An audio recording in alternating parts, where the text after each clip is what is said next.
kami coba putarkan dulu sebuah video ya teman-teman terkait dengan latar belakang dari kegiatan kita pada siang hari ini. Mas Yuda, boleh minta tolong untuk diputarkan. Selamat datang di experience.wakatobi.com, sebuah web yang menginformasikan mengenai inisiatif ekowisata yang dilakukan oleh masyarakat di Pulau Kaledupa. Selamat datang di experience.wakatobi.com, sebuah website yang menginformasikan mengenai inisiatif ekowisata yang dilakukan oleh masyarakat di Pulau Kaledupa, Kabupaten Wakatobi, Provinsi Sulawesi Tenggara. Website ini berisikan informasi pariwisata di Pulau Kaledupa seperti daya tarik wisata, fasilitas, aksesibilitas, aktivitas, serta paket-paket wisata yang dijalankan oleh masyarakat di Pulau Kaledupa. Tidak hanya secara naratif, website ini memberikan informasi dalam bentuk visual melalui foto dan audio visual dalam bentuk video dan video panorama 360 derajat. Website ini dikembangkan untuk mendukung pembangunan berkelanjutan oleh masyarakat Pulau Kaledupa melalui inisiatif pariwisata, bukan bertujuan untuk menjadikan pariwisata sebagai sektor ekonomi utama, melainkan sebagai nilai tambah terhadap inisiatif pemanfaatan sumber daya alam lokal. Selain itu, inisiatif pariwisata yang dikembangkan diharapkan mampu melestarikan adat dan kebudayaan dan sumber daya alam lokal, sehingga memberikan manfaat dan kemaslahatan yang lebih luas. Salah satu cara mendukung inisiatif tersebut adalah dengan mengikuti paket wisata baik secara langsung maupun secara virtual. Keduanya dapat Anda mulai dari www.experiencewakatobi.com. Inisiatif ini terselenggara atas dukungan dari Yayasan Basudara, GEF SGP Indonesia, UNDP, dan Teras Mitra.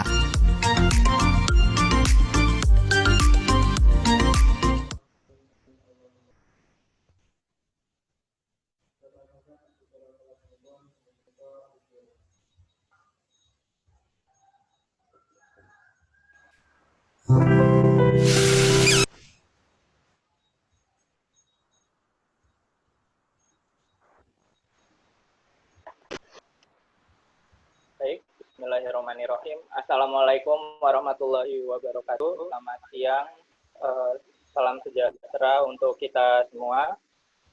Selamat datang di acara webinar Lokal Talk pertama tentang pariwisata berbasis masyarakat yang diselenggarakan oleh Yayasan Basudara dan Experience wakatobi.com.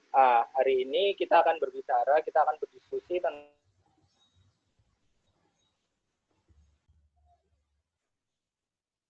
tempat.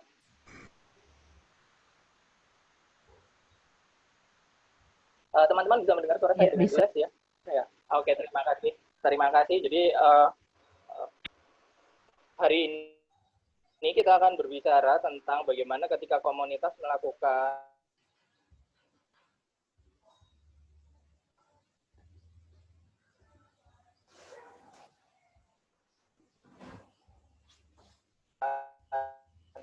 perwakilan dari Perjambat atau dulu disebut sebagai Asosiasi Homestay di Raja Ampat. Yang kedua nanti ada Mbak Nurmayanti dari Forkani yang juga sebagai pelaku usaha di bidang pariwisata melalui Sodani Trip, dan diskusi kita kemudian akan ditanggapi oleh Profesor Baikuni Profesor Dr. Baikuni MA selaku Guru Besar Geografi. Sebelumnya saya ucapkan terima kasih sekali lagi untuk teman-teman yang sudah hadir, berkenan hadir untuk acara kita pada siang hari ini. Beberapa yang ingin saya sampaikan. Yang pertama, acara kita rencananya akan terselenggara sampai dengan insya Allah nanti jam 1 siang dengan susunan sebagai berikut. Yang pertama, nanti akan ada pemaparan dari teman-teman Raja Ampat, dari Ibu Laura, dari Mbak Laura selama lebih kurang 15 menit, dilanjutkan pemaparan dari Mbak Nurmayanti selama 15 menit juga dari Wakatobi, dan dilanjutkan oleh penanggap dari Prof. Baikuni selama 15 menit, dan nanti diakhiri dengan sesi tanya jawab selama 15 menit juga di akhir acara. Nah, kepada teman-teman yang kemudian ingin bertanya, dipersilakan untuk menggunakan kolom chat yang ada di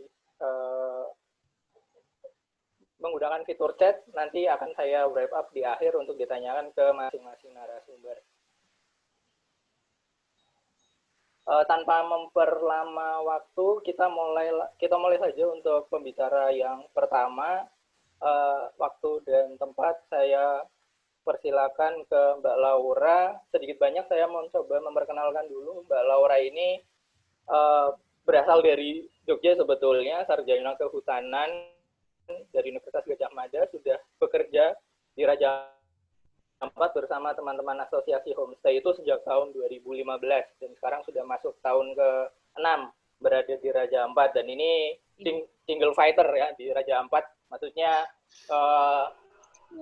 datang ke sana sendiri terus mengembangkan dan membantu bekerja sama dengan masyarakat lokal di sana sampai dengan membentuk PT Perjampat yang kemudian pada tahun 2014 itu mendapatkan penghargaan Equator Prize dari UNDP sebagai salah satu inisiatif mata pencaharian masyarakat yang berkelanjutan. Nah, seperti apa nanti ceritanya, saya persilakan kepada Mbak Laura untuk memaparkan. Nah, ini slide-nya sudah dipersiapkan. Tanpa memperlama lagi waktu dan tempat, saya persilakan. Terima kasih Mas Fahmi atas waktu dan introduksinya yang luar biasa detail. Suara saya bisa didengar ya? Terdengar dengan jelas. Ini kebetulan saya sedang di homestay di Raja Ampat. Jadi kalau dan saya tidak ada suaranya agak putus atau kemudian ada itu, tolong saya dibantu untuk kemudian menggunakan alternatif yang lainnya. Oke, mungkin saya mulai saja. Jadi sebelumnya perkenalkan, nama saya Laura Rizky Kalsum. Hari ini saya ingin berbagi pengalaman mengenai masyarakat ekowisata di Raja Ampat. Apa manfaat, dampak, dan bagaimana masa depannya setelah era COVID ini. Nah, teman-teman pasti sudah pernah mendengar lah tentang Raja Ampat. Nah, itu berada di Provinsi Papua Barat, yang dia populer, tujuan wisata populer untuk aktivitas bawah laut, pantai, dan ada juga jelajah hutan. Bisa next mungkin slide-nya.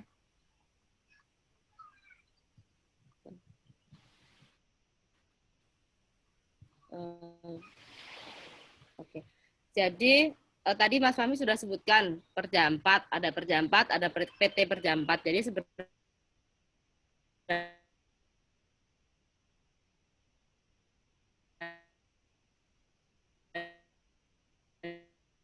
itu apa?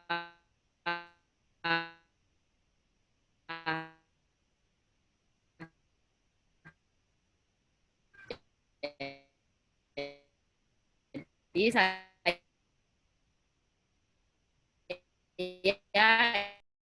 kesejahteraan masyarakat asli Raja Ampat sambil memulihkan dan mempertahankan ekosistem untuk generasi mendatang.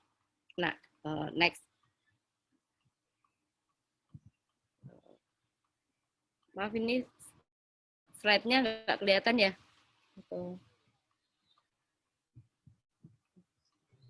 Silakan dilanjut, Mbak Laura. Kemudian, oke. Bagaimana perusahaan ini kemudian dia mengelola usaha dan keuntungannya. Jadi perusahaan ini dia memiliki situs promosi website namanya Si Raja Ampat. Nah, di website ini dia menerima pemesanan dan juga pembayaran. Jadi perusahaan ini sama seperti Booking.com atau Airbnb yang teman-teman sudah populer itu mendapatkan keuntungan dari komisi pemesanan. Nah, setiap anggota atau tiap-tiap homestay itu dia memiliki satu saham, sama seperti perusahaan pada umumnya. Yang menurut kesepakatan itu saham ini tidak bisa diperjualbelikan, dan ketika mereka mengundurkan diri dari perkumpulan, otomatis saham ini akan hilang. Jadi mereka tidak punya saham, yang berarti mereka tidak punya suara di RUPS. Nah, kemudian keuntungan perusahaan ini juga tidak akan dibagikan kepada anggota dalam bentuk tunai. Seperti PT umumnya kan ketika RUPS dia akan membagian dividen itu kan akan dibagikan uang tunai, tapi di PT ini tidak. Nanti keuntungan ini akan digunakan untuk mendukung program-program yang meningkatkan kualitas hidup masyarakat. Oke, next. Next. Kemudian seberapa besar sebenarnya dampak usaha ini untuk masyarakat lokal. Jadi dari estimasi kami di akhir tahun kemarin, omset atau perputaran uang dari usaha akomodasi ini per bulannya itu bisa mencapai 3 miliar. Itu di bulan-bulan sibuk dari Oktober sampai Februari. Dan ini belum termasuk dari uang yang berputar dari aktivitas wisata seperti diving, tour, atau trekking. Ini hanya dari akomodasinya saja. Dan uang ini langsung masuk dan dikelola oleh masing-masing pemilik homestay. Kemudian homestay ini juga menyerap tenaga kerja. Kami perkirakan ada lebih dari 800 orang yang bekerja di industri homestay sebagai manajer, staf, atau penyedia layanan seperti pemandu selam, pemandu trekking burung, atau boat driver. Kemudian usaha homestay ini juga telah berhasil mengalihkan pusat kegiatan ekonomi dari yang dulunya berpusat di Kota Waisai ke kampung ya atau ke desa, yang secara otomatis juga ini mendorong para pemuda atau anak-anak muda ini untuk kembali dan kemudian membuat usaha di kampungnya masing-masing. Oke, next. Nah, dari perspektif ekologi, apresiasi masyarakat terhadap alam ini semakin meningkat dengan adanya homestay ini. Inisiatif masyarakat untuk berpartisipasi dalam kegiatan konservasi laut dan darat itu semakin tinggi. Misalkan mereka telah menghentikan perburuan dan penjualan satwa liar yang dilindungi, seperti burung misalkan atau penyu, dan masyarakat ini juga aktif memantau dan memperingatkan kapal-kapal liveaboard yang kemudian dia misalkan ada buang jangkar di perairan dangkal yang dekat Kabung, itu mereka secara inisiatif akan kemudian memperingatkan. Kemudian meningkatnya popularitas homestay ini juga menurunkan tingkat penjualan tanah. Jadi untuk teman-teman yang belum tahu, kepemilikan tanah di Raja Ampat ini adalah umumnya adalah tanah adat atau tanah ulayat, yang kepemilikannya itu melibatkan sejarah keluarga yang kompleks. Jadi ketika ada pengalihan kepemilikan tanah kepada orang asing yang di luar orang asli itu, dia biasanya akan menciptakan konflik internal di keluarga. Nah, ketika masyarakat ini mulai bisnis homestay, mereka menjadi paham bahwa tanah ini merupakan aset vital yang harus dilindungi. Sehingga daripada menjual, mereka kemudian memikirkan, lebih baik kita kelola sendiri untuk menghasilkan lebih banyak uang. Begitu. Kemudian homestay ini juga memiliki pengaruh yang baik dalam meningkatkan pengakuan terhadap peran perempuan. Karena seperti kita tahu, usaha-usaha yang sifatnya pelayanan begini itu sangat tergantung dengan kerja perempuan. Seperti pemahaman ini kemudian menempatkan perempuan pada posisi yang lebih kuat dan dia ke rumah tangga. Nah, kemudian mendorong masyarakat untuk tidak lagi hidup tergantung pada bantuan. Sebaliknya, mereka mengembangkan sistem hubungan sosial yang lebih baik dengan keluarga dan membangun sistem saling itu. Oke, next.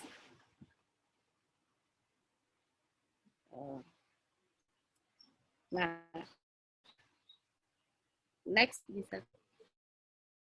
Nah, kemudian apa yang jadi dengan homestay selama pandemi COVID ini? Jadi sebenarnya dari bulan Maret tahun 2020 itu terakhir kami menerima tamu. Kemudian dia sampai bulan Oktober itu pemerintah daerah baru dia secara resmi membuka kembali pariwisata untuk wisatawan. Itu pun dulu wisatawan domestik. Tapi kemudian semenjak November itu sudah dibuka untuk WNA. Cuma kan kendalanya adalah WNA ini belum, yang dari luar negeri belum bisa masuk. Jadi ada beberapa WNA yang mungkin tinggal di Indonesia yang kemudian datang di bulan Desember kemarin sampai Januari. Nah, namun itu pun aktivitas booking ini masih jauh ya dari normal. Nah, sambil menunggu pariwisata ini kembali normal, pemilik homestay ini dia menghabiskan waktunya untuk memperbaiki atau menambah bungalow. Nah, seperti teman-teman yang bisa lihat ini ada gambar di situ. Jadi bungalow-bungalow kami itu sesuai dengan kesepakatan bersama adalah harus menggunakan bahan alami atau bahan lokal. Jadi kami tidak bisa menggunakan atap seng. Nah, itu tidak bisa. Jadi ini adalah daun yang kemudian dianyam, dijahit dan menjadi atap atau menjadi dinding. Kemudian teman-teman ini dia juga mulai membuka kebun lagi, seperti itu ada mama itu dia mulai membuka kebun, kemudian ada kegiatan memancing juga. Nah, kemarin pada bulan September kami melakukan survei dan itu menunjukkan bahwa meskipun teman-teman ini mengeluhkan berkurangnya tamu, namun mereka juga menikmati berkurangnya kesibukan dari kegiatan pariwisata.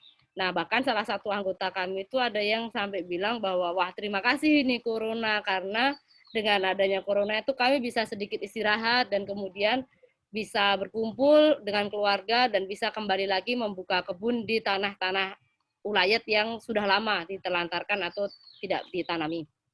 Nah, kemudian dampak yang lainnya juga tempat menyelam dan snorkeling yang populer seperti Manta Point, itu yang biasanya rame, itu kan sepi. Nah, ini malah dilaporkan mengalami peningkatan jumlah manta. Nah, ikan juga secara keseluruhan lebih banyak. Nah, ini merupakan poin-poin yang kami anggap positif ya. Namun di satu sisi kan ada positif ada negatif. Nah, di satu sisi penurunan aktivitas ekonomi ini juga meningkatkan ketergantungan masyarakat terhadap sumber daya alam.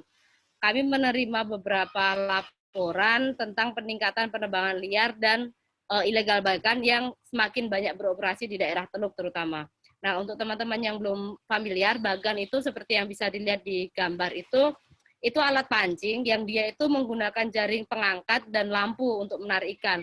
Nah, biasanya jaring yang digunakan itu dia lubangnya sangat kecil, sehingga ketika ikan-ikan itu ditarik atau diangkat itu semua ukuran, dari yang paling kecil dengan besar itu terangkat dan itu dikhawatirkan akan mengganggu siklus hidupnya. Nah, bagan ini sebenarnya ilegal di Raja Ampat. Namun ada beberapa yang kemudian membuat kesepakatan dengan kampung untuk bisa beroperasi di wilayahnya. Kemudian ada juga kekhawatiran di kalangan anggota jika nanti COVID ini berlangsung lebih lama lagi, ada kemungkinan beberapa orang akan mulai tergoda untuk kemudian menjual tanah kepada investor. Nah, ini merupakan ancaman ya bagi bisnis lokal sekaligus sumber konflik antar keluarga. Seperti kita ketahui, investor ini kan cenderung melakukan privatisasi yang kemudian akan membatasi akses masyarakat terhadap sumber daya alamnya sendiri. Oke, next. Oke.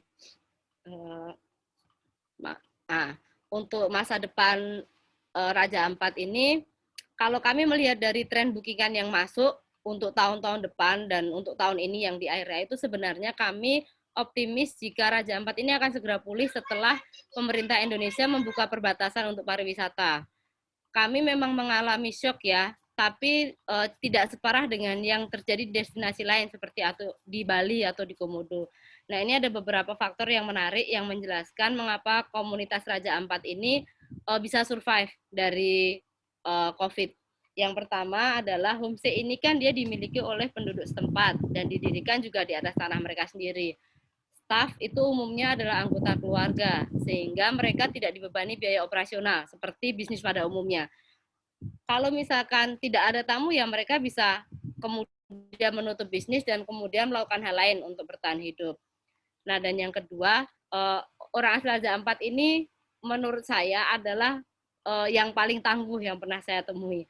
Saya di Raja Ampat itu pertama datang itu tahun 2010. Jadi sebelum wisata ini berkembang, saat itu homestay masih ada 5, Kak. Nah, kemudian saya juga sudah melihat era-era keemasan pariwisata di mana pertambahan homestay dalam 1 tahun itu bisa 4 kali lipat. Dan kemudian di situasi pandemi saat ini. Nah, fakta bahwa mereka dengan segala keterbatasan di wilayah ini dapat membangun bisnis dengan hampir tidak ada dukungan dari bank, lembaga, atau minim sekali dari pemerintah, itu adalah bukti bahwa mereka ini akan sangat resilient dan tidak akan hancur oleh COVID. Oke, next.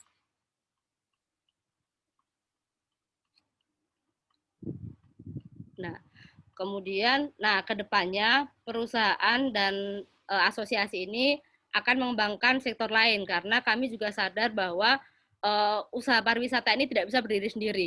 Dia harus kemudian disupport oleh usaha-usaha yang lain untuk kemudian bisa menimbulkan efek yang lebih besar untuk masyarakat.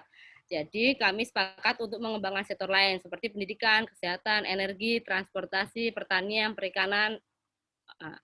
Kemudian diversifikasi usaha dalam masyarakat juga harus dilakukan. Tidak hanya untuk mendukung pariwisata, tapi juga untuk mengurangi ketergantungan dari luar Papua yang semuanya diimpor. Dan kita tahu ya kalau kita ambil barang dari mana itu kan jejak karbonnya juga sangat besar. Nah, kemudian kami juga akan mendukung kelompok masyarakat mandiri seperti asosiasi ini karena orang-orang yang tinggal mereka ini kan orang-orang yang benar-benar tinggal di daerahnya, sehingga aspirasi mereka ini sangat penting dan harus menjadi pertimbangan dalam penentuan kebijakan daerah. Kemudian mereka juga perlu dibekali kemampuan untuk mengembangkan keterampilan advokasi atau lobby agar menemukan solusi kreatif untuk sektor ekowisata ini tetap berkelanjutan. Nah, kemudian kami sepakat jika pariwisata ini merupakan sektor yang sangat penting.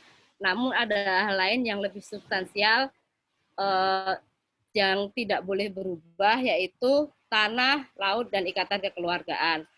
Nah, kami juga menyadari jika bukan pariwisata yang kemudian telah memberikan kehidupan dari generasi ke generasi sebelumnya, tetapi alam dan ikatan kekeluargaan di antara mereka.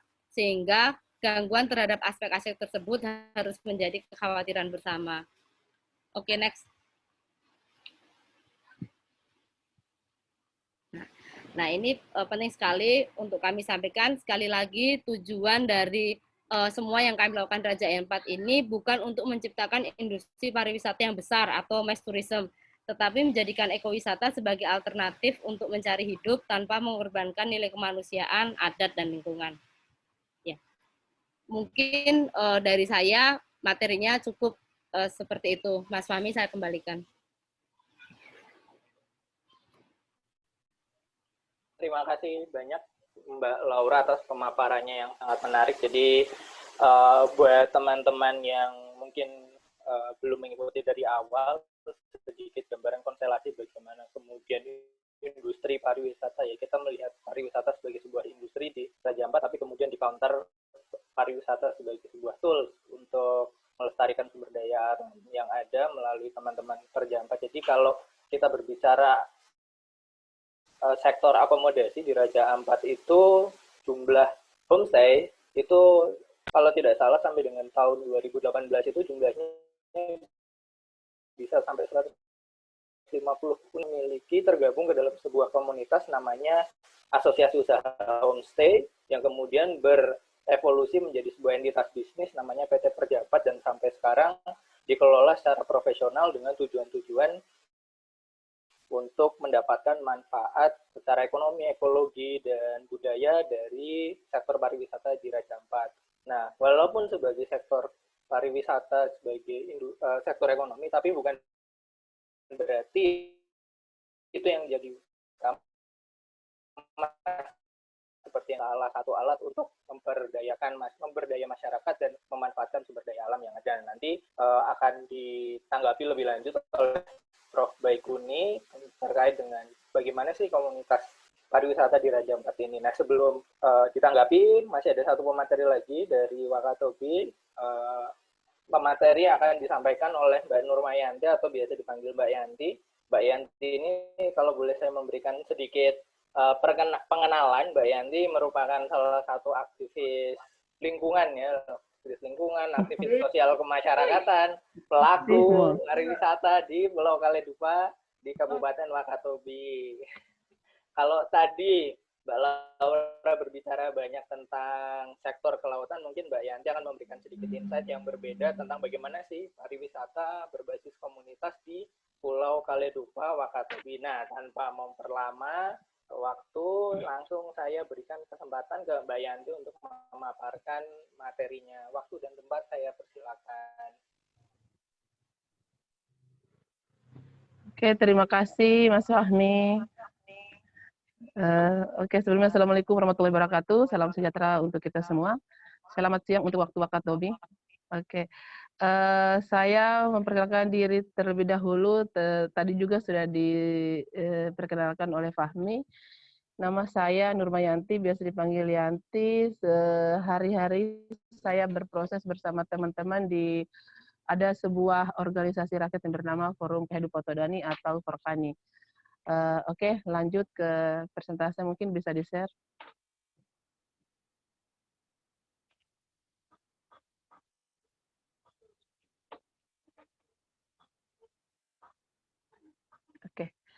Oke, untuk di presentasi kali ini saya mungkin akan lebih banyak bercerita tentang bagaimana sebenarnya kami di Forkani lebih khusus lagi kami di Pulau Kaledupa berusaha membangun inisiatif pariwisata bersama dengan komunitas masyarakat yang ada di desa-desa di Pulau Kaledupa seperti itu. Nah, bisa dilihat judul presentasi saya ini pariwisata bonusku mengelola alam dengan bijaksana. Kenapa sampai ada judul seperti ini? Mungkin kita bisa lihat di slide selanjutnya. Next.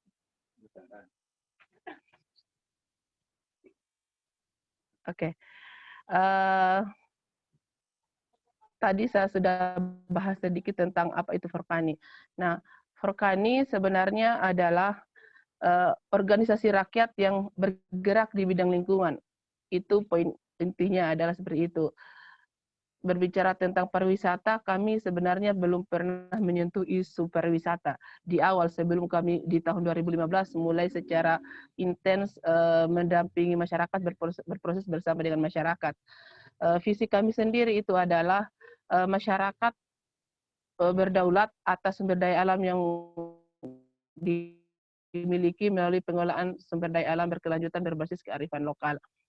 Forkani di dalam prosesnya tetap berproses bersama masyarakat terkait dengan pengelolaan lingkungan yang arif tanpa merusak lingkungan mereka sendiri.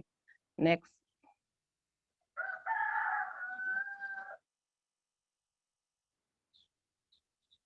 Oke. Kenapa pada akhirnya Forkani minta hanya bercerita tentang isu lingkungan, misalnya seperti itu. Di proses kami selama ini, kami hanya misalnya mendampingi ada di Pulau Kaledupa ada pulau yang namanya Pulau Hoga. Saya bercerita sedikit seperti itu supaya teman-teman juga sedikit mengerti gambarannya kenapa kami sampai melirik isu pariwisata. Di awal hanya Pulau Hoga yang didatangi oleh wisatawan untuk di Pulau Kaledupa. Kemudian ada sebuah organisasi internasional yang namanya OPWAL, Operation Wallacea. Di sana setiap tahunnya selalu didatangi oleh wisatawan luar, terutama pelajar dari luar untuk melakukan penelitian di Pulau Hoga. Kemudian singkatnya Forkani mulai berpikir kenapa mereka hanya mengunjungi Pulau Hoga tanpa pernah menginjak langsung Pulau Kaledupa seperti itu. Kemudian Forkani mulai membangun inisiatif bersama OPAL untuk melakukan proses belajar bersama seperti itu dengan mereka, mencoba mengenalkan pulau yang ada di hadapan Pulau Hoga tersebut, yaitu Pulau Kaledupa. Bagaimana mereka mengetahui budaya yang kami punya kalau mereka tidak pernah menginjak Pulau Kaledupa. Dimulailah dengan inisiatif awal, tapi kami belum menyebutnya sebagai pariwisata pada saat itu. Kami menyebutnya sebagai salah satu dari pendidikan yang diberikan kepada para wisatawan lokal, wisatawan asing tersebut. Kami menyebutkan ke mereka sudah mulai tidak padat dengan kegiatan mereka di Pulau Hoga, kami datangkan mereka ke Pulau Kaledupa dengan mengenali bagaimana kami melakukan pola pertanian, kemudian bagaimana budaya kami, seperti itu. Tapi dengan tetap memperhatikan kearifan kami, misalnya ketika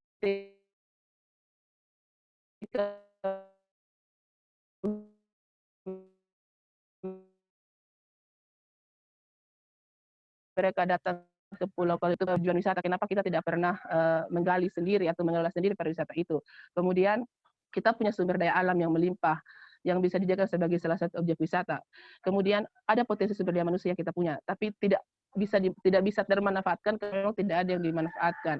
Kemudian ada potensi wisata, kemudian objek daya tarik wisata lain selain Pulau Hoga yang dimiliki di Pulau Kaledupa, bukan hanya di bawah lautnya seperti itu. Karena selama ini Wakatobi dikenal oleh dunia luar dengan wisata bawah lautnya, tapi tanpa mengenal wisata di pulaunya atau di daratnya sendiri seperti itu.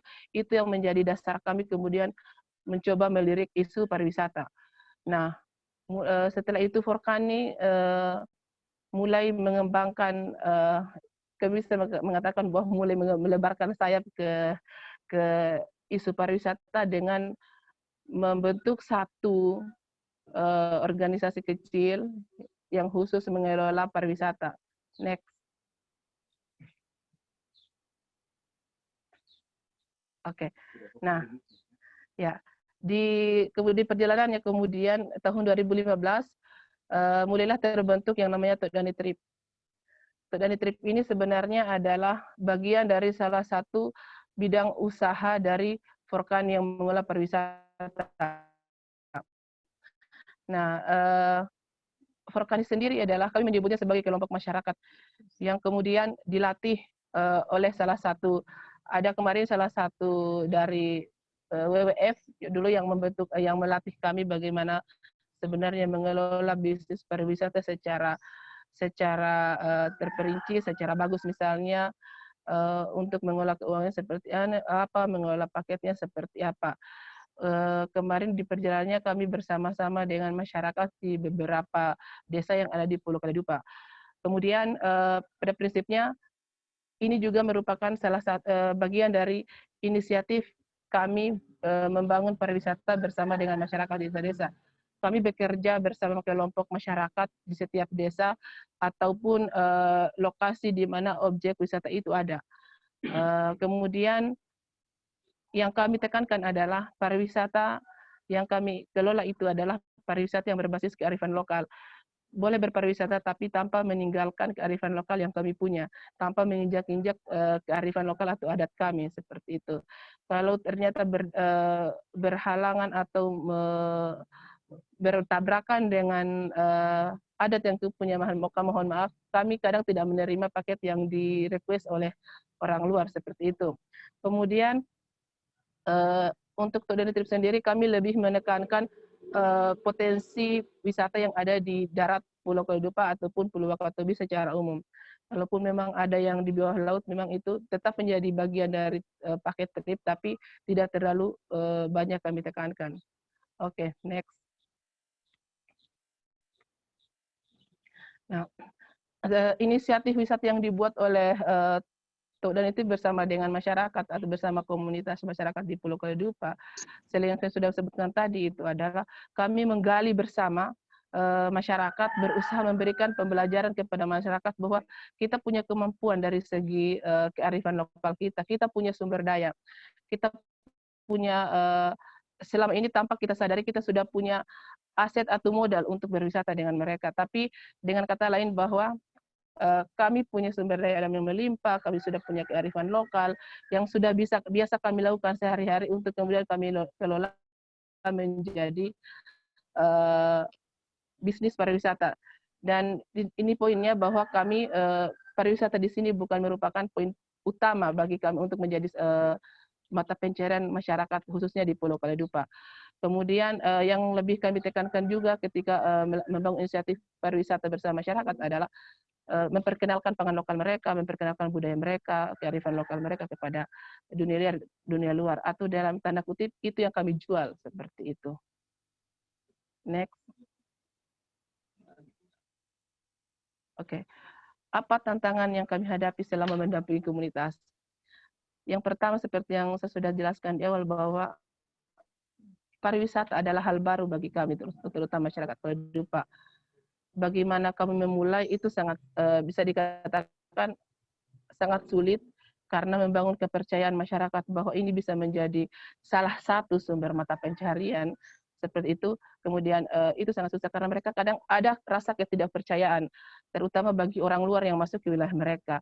Kemudian tidak semua masyarakat itu paham dengan konsep pariwisata. Pariwisata itu seperti apa? Karena mereka tahunya pariwisata yang mereka kenal adalah dari luar, misalnya mohon maaf Bali.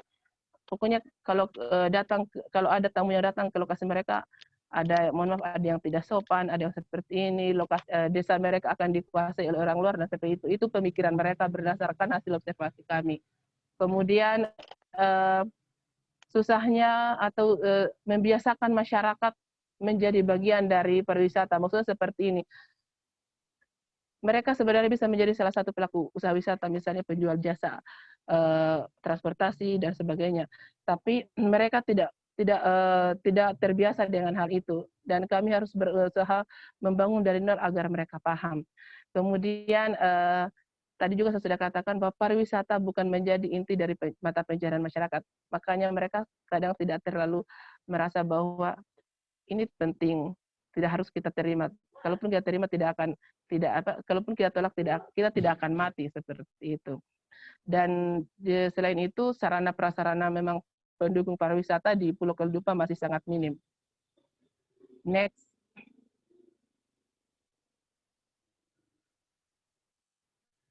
Oke. Nah, apa yang terjadi pada pariwisata di Wakatobi, khususnya Pulau Kaledupa pada masa pandemi hari ini? Poin pentingnya adalah pandemi akan berdampak pada pariwisata ketika pariwisata itu dijadikan sebagai mata pencaharian utama. Nah, karena ini tidak menjadi mata pencaharian utama masyarakat, itu kami bisa katakan bahwa tidak terlalu membawa dampak seperti itu bagi kami, terutama pelaku pariwisata, entah itu penyedia jasa homestay, penyedia jasa transportasi dan sebagainya. Tapi memang kita sadari bahwa untuk di era pandemi hari ini yang paling terpapar, yang paling terlihat terpapar pandemi itu adalah sektor homestay, misalnya karena memang berkurang wisatawan, maka orang luar yang datang, tapi memang tidak seramai yang pada saat sebelum pandemi. Kemudian kenapa juga tidak terlalu dirasakan dampak pandemi terhadap sektor pariwisata di Pulau Kaledupa, memang karena ada pengalihan fungsi beberapa sarana, misalnya wisata canoeing. Di awal memang sarana yang digunakan, karena tadi saya sudah katakan sangat terbatas, sangat minim sarana prasarana yang bisa dimanfaatkan untuk kegiatan wisata. Pada akhirnya sarana yang digunakan adalah sarana yang memang dimiliki oleh warga untuk mengelola sumber daya alam. Ketika tidak ada lagi wisatawan yang datang, maka sarana itu dialihkan kembali fungsinya kepada fungsi awal. Misalnya kalau yang tadi sampahnya diubah kembali menjadi sarana mereka untuk mencari pencaharian seperti itu. Next.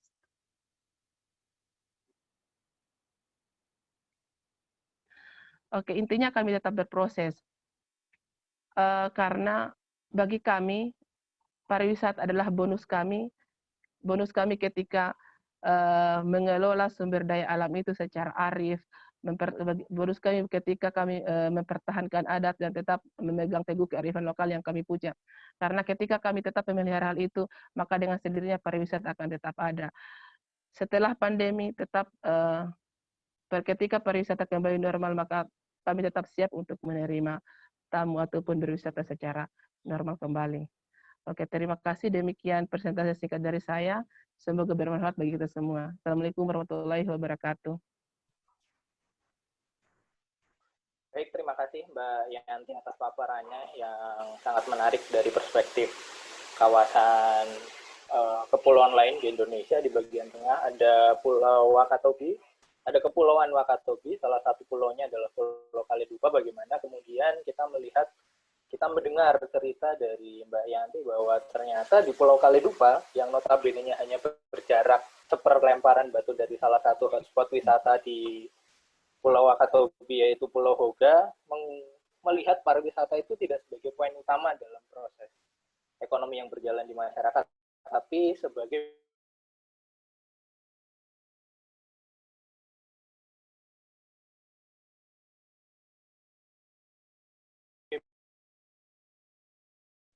bonus. Nah, sebagai bonus, bagaimana kemudian berproses di sana. Nah, setelah mendengarkan paparan dari Mbak Yanti dan Mbak Laura, selanjutnya saya persilakan kepada Prof. Baikuni untuk memberikan tanggapannya mengenai cerita-cerita dari Wakatobi dan Raja Ampat terkait pariwisata berbasis komunitas. Sudah disiapkan perahu pinisi miniaturnya. Monggo Prof. Baikuni untuk menanggapi.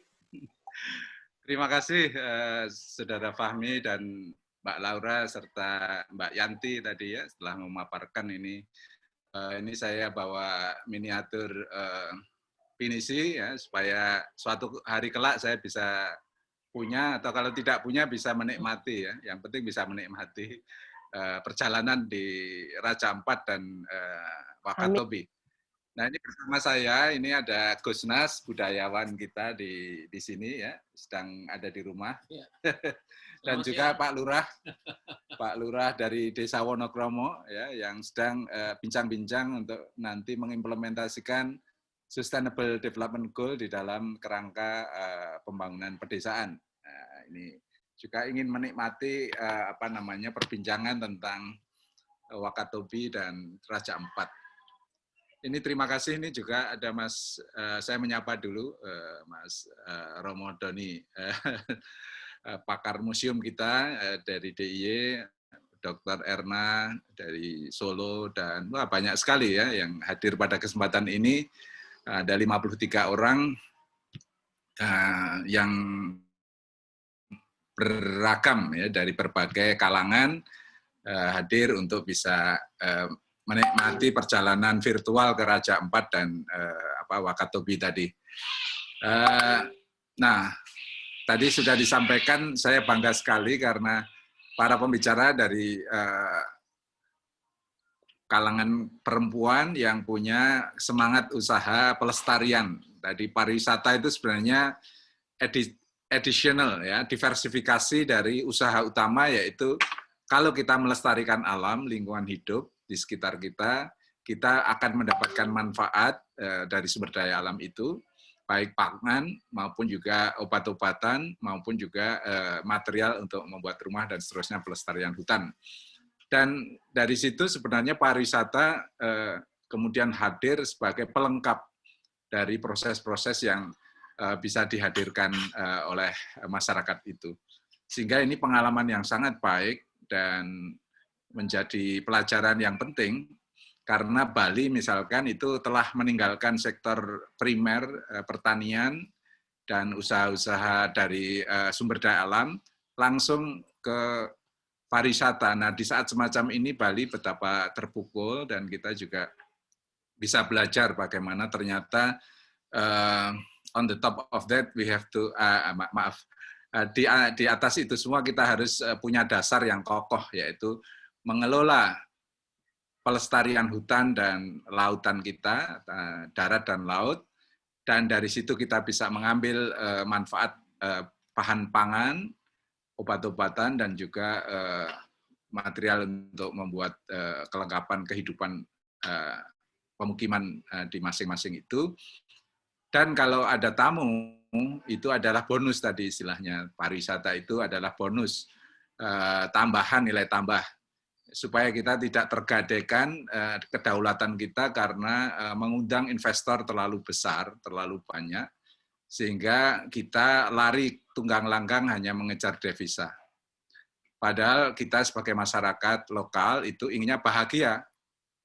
Ya, tentu devisa penting, tetapi bukan satu-satunya dan bukan yang utama. Saya tertarik sekali visi yang tadi disampaikan oleh keduanya, praktek-praktek konkret yang didasarkan pada suatu visi yang hebat tadi, itu mendasarkan akan lebih lestari di alam kita, meskipun skalanya tadi dikatakan we are small scale, skala kecil. Tetapi kalau skala kecil tapi beragam dan jumlahnya banyak, kalau kita satukan dalam platform yang kuat, akhirnya Bhinneka Tunggal Ika menjadi kunci dasar dari ekonomi kita. Dan di depan sini di rumah saya juga ada sekolah rakyat berdaulat ya. Seperti tadi yang disampaikan Mbak Nurmayanti. Jadi kita harus berdaulat dalam pengelolaan tata kelola sumber daya lingkungan hidup. Mbak Laura tadi kita harus berdaulat di dalam melestarikan plasma nutfah, karena itu tidak tergantikan ya. Kalau kita kehilangan itu, maka kehidupan adat dan kultural budaya akan lenyap pula. Oleh karena itu, di Sekolah Rakyat Berdaulat di sini, di Kalam, di desa kami, Tirto Martani, para mahasiswa S2, S3, termasuk Fahmi ini, seringkali juga hilir mudik, belajar bersama, bagaimana prinsip-prinsip berdaulat itu dikembangkan. Berdaulat itu adalah ada 3 dimensi. Kalau kita ingin berdaulat, kita harus berdaya.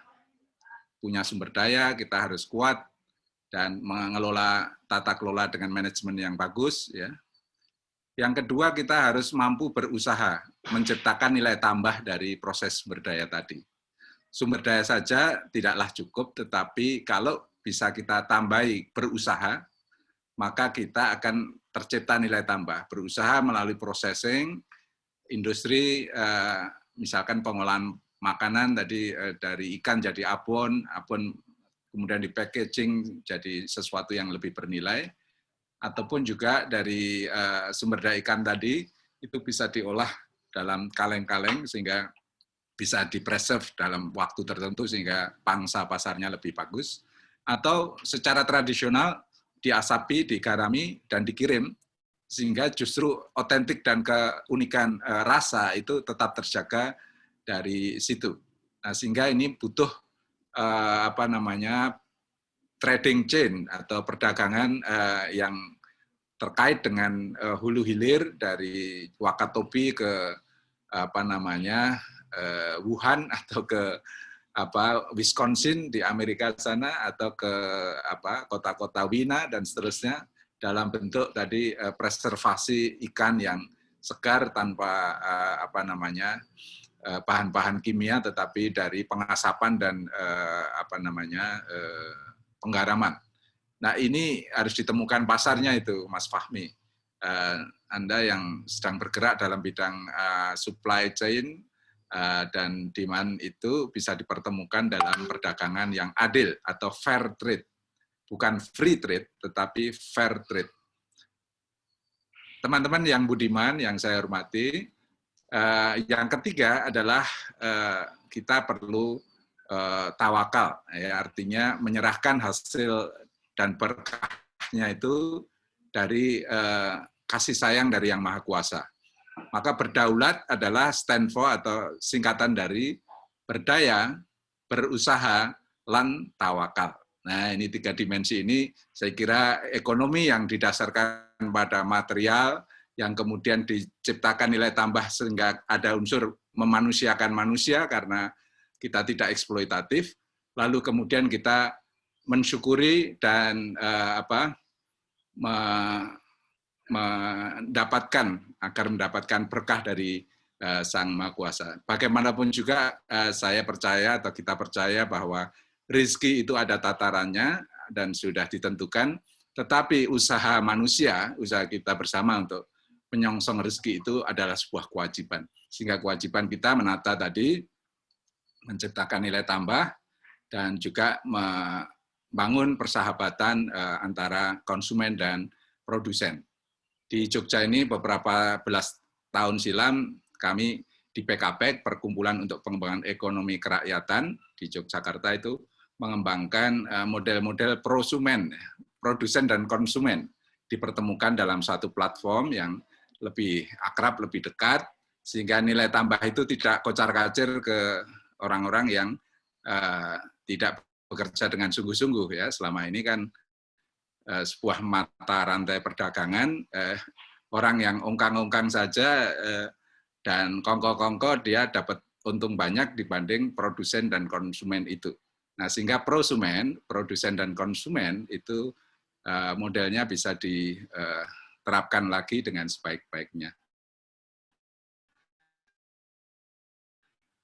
Ini ada para dokter-dokter ini, Pak Pitaya, ada siapa lagi, banyak sekali ya, nggak perlu saya sebut satu persatu, tetapi saya yakin teman-teman ini dari berbagai ragam pulau, ada Dr. Erdarindrase segala macam yang baru setahun pulang dari Belanda, tentu bisa juga nambah mata rantai nilai tambah diskusi kita kali ini.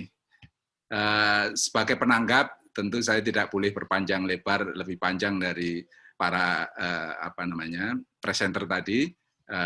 Demikian, bila ada kekurangan saya mohon maaf, tapi kita tetap mendengarkan dengan seksama dan nanti memberi catatan akhir.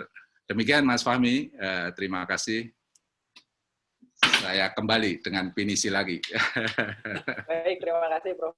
Baik ini yang sudah menanggapi apa yang dipaparkan dari Raja Ampat dan Wakatobi dengan perspektif berdaulat,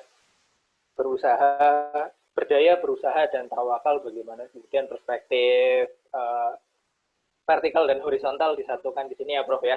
Tapi kita mencoba menggali lebih dalam lagi terkait dengan apa yang sudah terjadi di Raja Ampat dan Wakatobi terkait dengan pariwisata berbasis masyarakat yang ada di sana. Selanjutnya saya coba menyampaikan beberapa pertanyaan yang sudah hadir, yang sudah ada dari beberapa audiens di sini. Yang pertama dari Kak Osni Widati di Purwokerto yang bertanya kepada Mbak Laura terkait dengan tanah adat.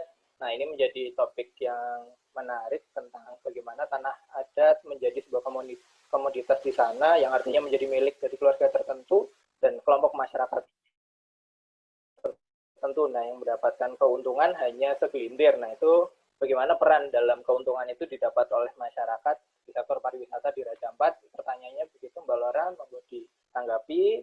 Tapi selanjutnya pertanyaan yang kedua tentang dari Mas Irsyad di Surabaya. Terima kasih Mas Irsyad untuk pertanyaannya. Bertanya tentang teknis mengenai bagaimana sistem booking dan pembayaran jika ada wisatawan yang ingin ke Raja Ampat. Jadi bisa diceritakan sistem OTA-nya stay Raja Ampat seperti apa. Dan yang kedua, apakah masyarakat lokal yang mengelola produk wisata juga bisa secara mandiri mengakses platform digital tersebut. Yang ketiga, ada Pak Doni yang yang memberikan bertanya tentang bagaimana cara menarik kunjungan dari suatu wilayah termasuk pedalaman dengan transportasi yang tergantung dari wilayah ini. Yang kedua, bagaimana cara menjalin kebersamaan masyarakat agar tiket atau harga bisa tidak ada preman yang dimintai ini itu. Nah, karena di DIY kasusnya sedang banyak terjadi hal yang demikian. Nah, sementara mungkin 3 itu dulu. Yang pertama, Mbak Laura, saya minta tolong untuk menjawab pertanyaan dari Mbak Osni dan Mas Irsyad. Nanti Mbak Yanti, saya minta tolong untuk menjawab pertanyaan dari Pak Doni. Waktu dan tempat saya berikan ke Mbak Laura. Ya, terima kasih Mas Fahmi. Mungkin saya coba jawab yang pertama yang terkait dengan tanah adat. Kan disebutkan tadi di pertanyaannya kalau tanah adat itu kan dimiliki oleh marga. Nah, bagaimana keluarga itu bisa mendapat keuntungan dari sana? Kalau di sini ini tanah itu memang dia punya marga, tapi dia sudah dibagi-bagi per keluarga. Jadi misalkan saya ada tinggal di tanah keluarga Sawyai. Nah, dia itu tanah besar yang sudah dibagi per orang-orang sudah tahu dia punya jatah sendiri-sendiri. Ada batas pohon kelapa, batas batu karang. Jadi sudah ada batas alaminya. Jadi mereka sudah saling tahu sendiri. Nah, kemudian nah, di sini keluarga ini dia memutuskan membuat homestay misalkan. Ya sudah, dia akan mengelola di tanah ini karena memang sebenarnya sudah dibagi-bagi. Cuma memang beberapa kali sering juga ada permasalahan. Biasanya kan karena pembagian ini kan dilakukan zaman dulu ya. Jadi tidak ada bukti tertulis biasanya. Tidak ada bukti kalau kita kan punya patok-patok ya. Nah, ini kan tidak ada. Nah, tapi masyarakat di sini punya mekanisme adat untuk menyelesaikan konflik itu. Nanti biasa mereka bisa gelar senat itu tikar kemudian diskusi dengan tua-tua adat untuk menyelesaikan masalah seperti itu. Jadi keluarga yang membuat homestay itu yang mendapat keuntungan dari homestay. Kalau yang lainnya itu ini yang tadi saya sampaikan, mengapa penting untuk kemudian mengembangkan sektor usaha lain. Karena tidak semua orang akhirnya harus bikin homestay. Kalau semua orang membuat homestay, itu kemudian persaingannya tidak sehat, yang pertama. Yang kedua juga akan jenuh. Karena tamunya kan juga tidak sebanyak itu juga. Di sini kami tamunya kunjungannya tidak banyak kalau dibandingkan Jogja atau Bali itu sangat jauh sekali. Nah, jadi memang yang lain bisa kemudian menjadi guide snorkeling, menjadi guide burung, seperti itu. Dan itu memang pilihan dari mereka masing-masing. Kemudian yang kedua adalah teknis untuk sistem booking ya. Nah, di sini kami punya website namanya Stay Raja Ampat. Nah, di website itu teman-teman bisa melihat semua homestay yang dimiliki oleh masyarakat asli Raja Ampat. Ada fotonya, ada harganya, ada informasi itu bagaimana, apakah dia memiliki electricity 24 jam, itu kami coba memberikan informasi sedetail mungkin. Jadi ketika orang yang harus diwaspadai oleh wisatawan ini kan sebenarnya ekspektasi. Mereka, kalau kita bisa memberikan ekspektasi yang sesuai, sedekat mungkin dengan realita, kalaupun nanti di sini ini, tidak ada listrik ternyata, airnya agak payau. Kalau itu sudah kan, nanti begitu mereka sudah sepakat dengan itu, mereka bisa booking. Nah, sistem kami ini mengkonversi bookingan dari website ke SMS. Ini yang membedakan kami dengan platform-platform besar. Platform besar itu semua manajerialnya harus melalui internet. Padahal di sini persebaran sinyal internet itu kan tidak merata. Jadi kami membuat sistem sendiri yang bisa menggunakan SMS. Nanti dari booking, homestay akan masuk ke SMS. Kalau mereka terima, tinggal balas dengan angka 1. Kalau mereka tolak, tinggal balas dengan angka 2. Kemudian kalau sudah dikonfirmasi oleh homestay, tamu ini bisa membayar. Dia bisa langsung membayar. Nah, pembayaran itu nanti akan kami berikan ke homestay setiap 2 minggu. Jadi tanggal 1 dan tanggal 15 itu kami melakukan transfer.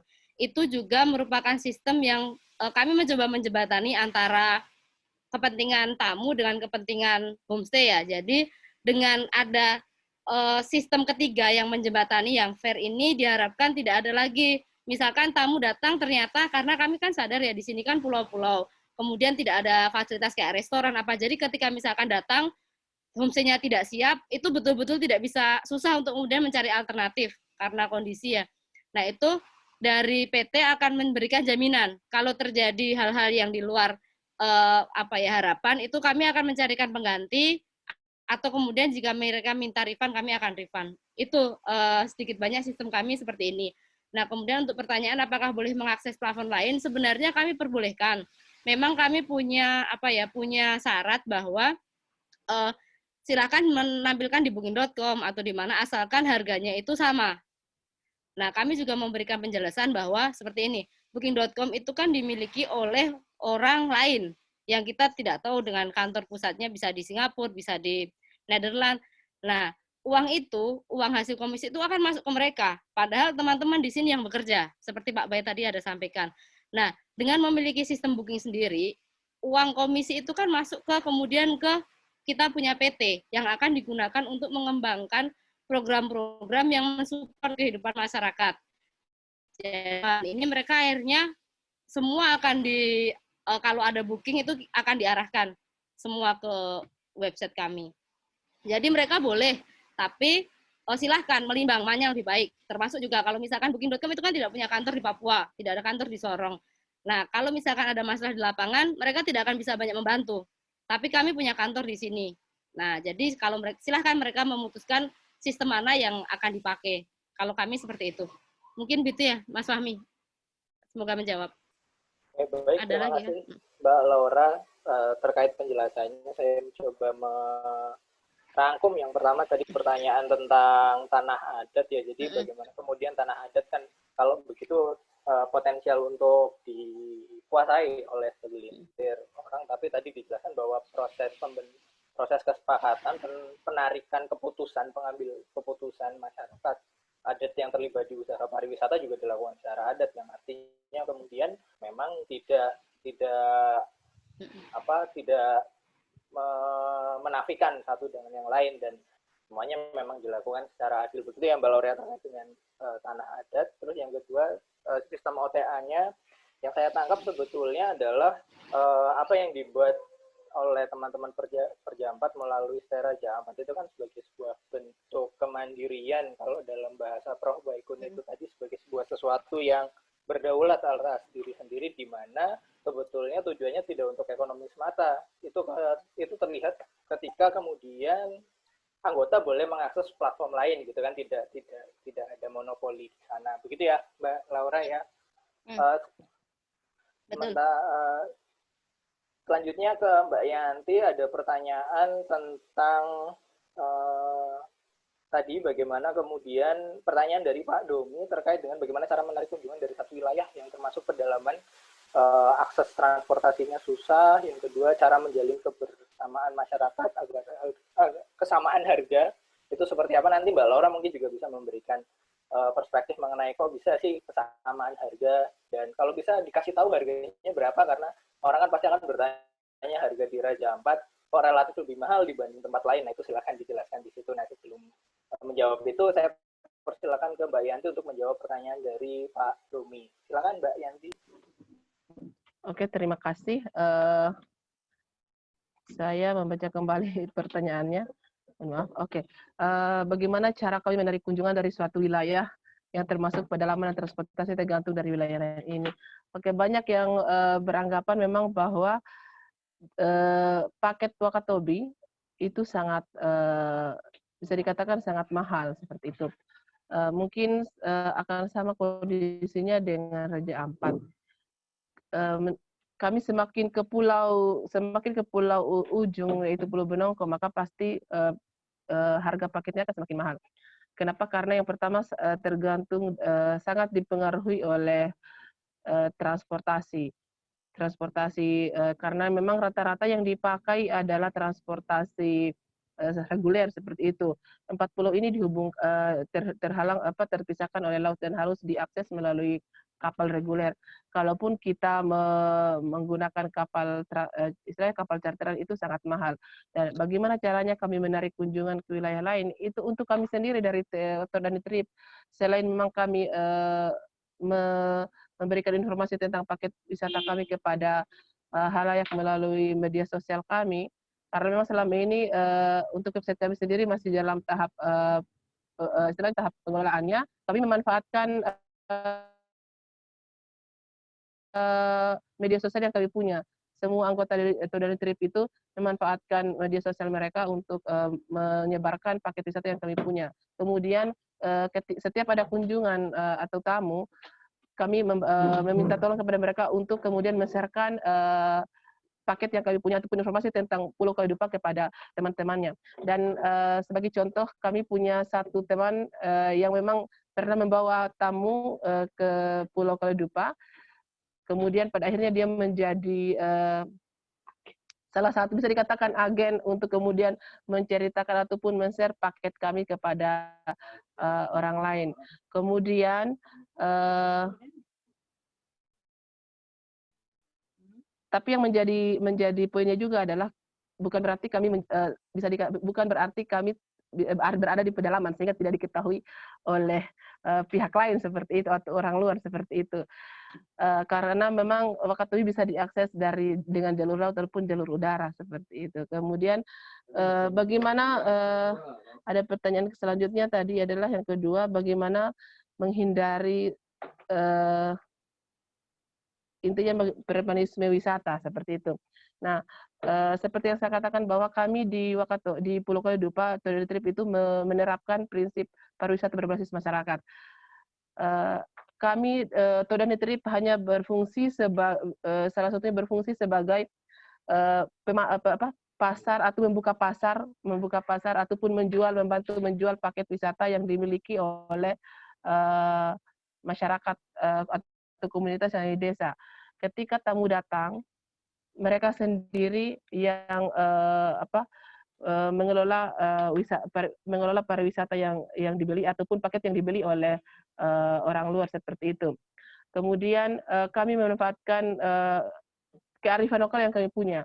Misalnya kami punya prinsip bahwa tamu itu adalah raja. Sehingga apa yang kami punya itu yang kami berikan kepada mereka tanpa misalnya harga A tidak akan ditambah menjadi harga AB seperti itu kata kasarnya. Intinya tidak ada penambahan harga karena memang yang langsung menerima paket itu adalah dari komunitasnya langsung. Oke, terima kasih Mbak Yanti mengenai penjelasannya.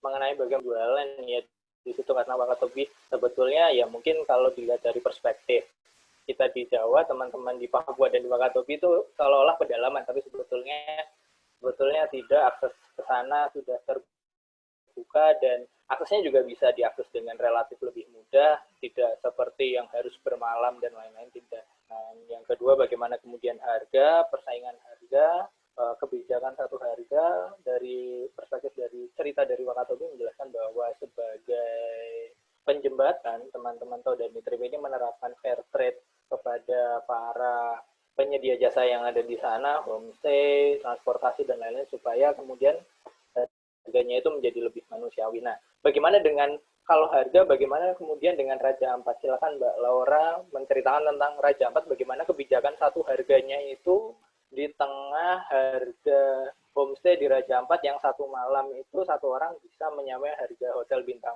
4 di Jogja katakanlah, dan apa bagaimana kemudian proses pembagian keuntungannya. Silakan Mbak Laura. Oh iya, oke. Ini kan tadi pertanyaannya menarik ya. Yang pertama cara menarik kunjungan itu bagaimana, kemudian yang terkait dengan ini ya, suka ada calo transport gitu kan. Itu sebenarnya masalah yang dimanapun kita mengembangkan daerah pasti akan muncul masalah itu. Itu sama seperti yang dialami teman-teman di Maumere ketika Maumere awal-awal dibuka, di Lombok juga begitu. Nah, untuk menarik kunjungan itu intinya adalah di informasi. Semakin gampang informasi tentang daerah itu diakses, semakin memungkinkan orang untuk datang. Itulah kenapa investasi kami di website itu besar. Itu yang orang-orang kadang tidak tahu. Orang-orang kemudian ketika bilang investasi itu bilangnya ke infrastruktur. Padahal sebenarnya di zaman yang sangat dinamis ini, harus berani berinvestasi di informasi, di media informasi termasuk website. Website kami itu per bulan hanya untuk dulu ketika belum berkembang menjadi pemesanan itu bisa 20 juta sendiri. Itu hanya untuk website. Itu digunakan supaya informasi semua up to date di sana. Jadi orang tidak takut untuk datang. Apalagi untuk daerah-daerah yang dia punya komplikasi di transportasi. Misalkan untuk Raja Ampat, pertama itu kamu harus datang dulu ke Sorong, pesawat. Kemudian dari Sorong masih ada ferry. Kemudian dari ferry di Waisai, kalau mau mengakses pulau-pulau, harus ada charter boat sendiri karena belum ada transportasi umum. Nah, ini kan kompleks. Jadi kalau tidak diberikan informasinya secara detail, orang pasti malas datang ke sana. Nah, itu. Kemudian untuk masalah transportasi itu sebenarnya kami tidak ada kebijakan untuk harga. Homestay itu diperbolehkan untuk menentukan harganya sendiri. Silakan mereka menghitung, karena itu sistemnya kami sudah termasuk makan. Jadi harga di sini rata-rata itu nanti bisa di website itu berkisar antara 420 per orang per malam sampai ada yang di angka 1.300.000 per orang. Nah, itu tergantung bagaimana dia punya fasilitas dan itu sudah kami jelaskan semua di website. Orang bisa mengukur. Kemudian untuk menghindari adanya calo-calo ini ada dua hal yang kami lakukan. Yang pertama sekali lagi keterbukaan informasi. Jadi setiap homestay sudah memiliki harga penjemputan dari Waisai ke homestay mereka di websitenya. Jadi tamu akan mengacu ke harga ini. Oh, saya mau ke homestay ini, dia harga sekali jalan 800.000. Oh, ke sini berarti 1.200.000. Itu mereka sudah tahu. Dan kalau ada yang bermain, itu mereka akan mengacu pada harga yang diberikan di website. Itu yang pertama. Kemudian yang kedua adalah kami memiliki pos penjemputan di Waisai, di pelabuhan. Jadi ketika ada tamu itu datang, kami sudah siap. Hari ini kami sudah tahu siapa yang melakukan pembukingan. Misalkan ada 20 tamu yang datang, kami jemput mereka, kita cek, kemudian sebelum tamu datang, kita sudah hubungi homestay yang menjemput. Jadi tamu datang, mereka menunggu sebentar saja, kapal sudah datang, sudah. Jadi kemungkinan ada yang masuk di tengah untuk kemudian arahkan mereka kemana itu juga semakin kecil, apalagi mereka juga sudah membayar di homestay-nya. Nah, jadi memang menurut saya harus dikembangkan satu sistem yang dia itu dari kedatangan sampai mereka pulang itu runut begitu untuk meningkatkan kenyamanan ini wisatawan. Dan ini penting juga ketika membuat informasi atau website itu menentukan sebenarnya target market kita itu siapa. Karena target wisatawan domestik dengan target wisatawan internasional itu kan berbeda sekali preferensinya. Dan mereka akan mengakses informasi yang berbeda. Nah, itu membuat kita sebagai konten kreatornya itu harus pikir, oh informasi apa yang disampaikan. Karena informasi yang berbeda akan menarik orang yang berbeda. Itu kadang yang terlewatkan di situ. Oke, Terima kasih. Mungkin Mbak Laura Mas Fahmi. Penjelasannya mengenai kebijakan harga itu menjelaskan tadi dari pertanyaannya Pak Doni ya, kalau tidak salah ya, maafkan kalau salah. Terkait ini juga Mbak Laura ada kita saling berbagi pengalaman.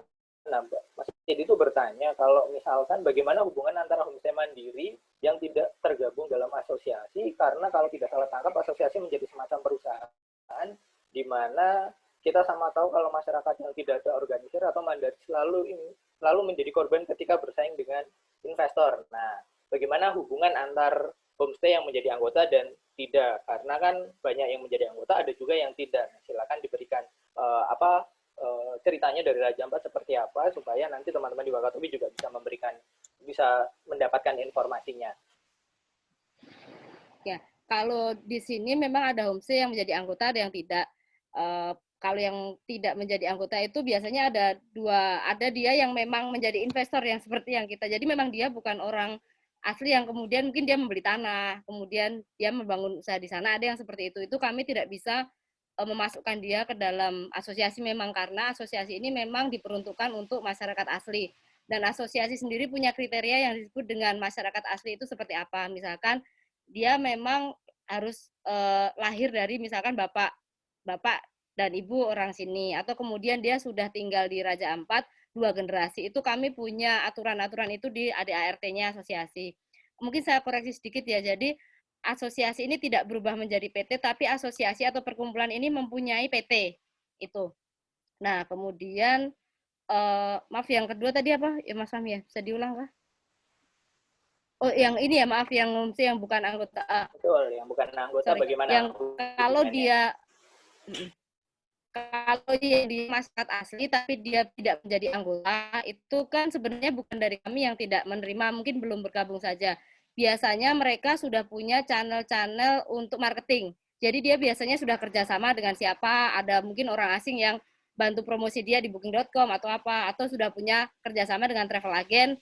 Nah, kemudian nanti dia yang carikan tamu. Biasanya kalau mereka sudah punya itu, mereka tidak bergabung dengan kami, dan itu juga kami tidak mempermasalahkan itu. Silahkan saja semua memutuskan peran apa yang ingin mereka ambil di sini. Apakah mau ikut dengan asosiasi dengan benefit seperti ini, atau kemudian tetap mandiri dengan benefit yang lain. Karena kami pikirkan kalau masuk asosiasi ada banyak peraturan yang harus diikuti juga, ada komitmen juga. Karena kan ini organisasi. Kalau tidak ikut dengan kami, keuntungannya ada, tidak perlu mengikuti berbagai aturan-aturan itu, bisa lebih bebas dalam menentukan harga, bisa lebih bebas dalam menentukan tamu, kerjasama dengan mana, itu kan lebih bebas. Nah itu jadi, ini sih sejauh ini tidak pernah ada konflik dengan teman-teman yang tidak menjadi anggota. Oke, baik. Terima kasih Mbak Laura. Ini kan berarti antar homestay sebetulnya tidak pernah terjadi konflik dan ya pasti ada plus minusnya ya. Nah sekarang antara homestay dengan hotel ini menyambung pertanyaan dari Mbak Erna yang bertanya yang pertama tentang masyarakat tanah adat itu tadi, bagaimana kemudian konfliknya, dan yang kedua bagaimana karena sudah ada hotel nih di Raja Ampat, nah bagaimana kemudian zonasi antara hotel yang dikelola swasta dengan hotel yang dikelola masyarakat, apakah bagaimana jika terjadi konflik? Nah itu silakan dijawab dulu Mbak Laura, monggo. Kalau konflik dengan hotel kami juga tidak ada. Ini saya perjelas ya, di Raja Ampat itu ada hotel, ada homestay, ada resort. Nah, kalau hotel itu biasanya dia terpusat di Waisai. Itu di Waisai itu hotel itu memang hotel sudah lama karena kan sebelum ini menjadi daerah wisata kan pasti ada hotel-hotel yang digunakan untuk kunjungan dinas apa itu kan memang sudah ada, dan itu kami tidak pernah ada masalah karena mereka terpusat di Waisai. Kemudian yang muncul lagi adalah resort. Resort itu kemudian yang juga sama seperti homestay tersebar di pulau-pulau. Tapi di Raja Ampat pun sebenarnya resort ini tidak terlalu banyak. Jadi konflik resort kalau resortnya biasanya konfliknya itu malah sebelum resort beroperasi. Jadi konflik ketika penjualan tanah itu yang kadang malah besar.